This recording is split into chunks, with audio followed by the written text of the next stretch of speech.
வணக்கம் நண்பர்களே, தொடர்ச்சியாக நம்மளோட சேனலில் வந்து பார்த்திங்கன்னா மாந்தியை பற்றி பார்த்துட்ருக்கோம். மாந்திக்குரிய விஷயத்தை இன்றைக்கி புதுசாக ஒரு தகவலை சொல்ல போகிறேன். ஜாதகத்தில் மாந்தி பாதிச்சிருக்குதா, அதனால் அதுக்கு வந்து பார்த்திங்கன்னா ராசிக்கல் மூலியமாகவும் தீர்வு கிடைக்கும். சரிங்களா? அதாவது ராசிக்கல்னு சொல்லக்கூடிய மஞ்சள் புஷ்பராகம். சரிங்களா? மஞ்சள் புஷ்பராகத்தை வந்து வலது கை மோதிர விரலில் ஒரு 3 கேரட்டிலேருந்து 5 கேரட்டுக்குள்ளே போட்டுக்கிட்டால் கண்டிப்பாக இந்த மாந்தியோட தோஷம் உங்களுக்கு குறைய ஆரம்பிக்கும். மாந்தியால் ஏற்படக்கூடிய அனைத்து பிரச்சனையும் தீர ஆரம்பிக்கும்.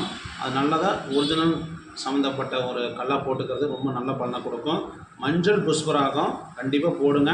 மாந்திக்கு ஏற்படக்கூடிய சாபக்கேடு, பிரேத சாபம், உங்களுக்கு வந்து என்னென்ன சாபக்கேடு இருக்கோ அது குறையும். அதில் வீரியம் குறைஞ்சி உங்களுக்கு நல்லா அதனுடைய மாற்றம் கிடைக்கிறதுக்கு நல்ல வாய்ப்பு இருக்குது. அதனால் வந்து மாந்தியோட சாபம் நீங்கிறதுக்கு ராசிக்கல் கண்டிப்பாக பயன்படுத்துது.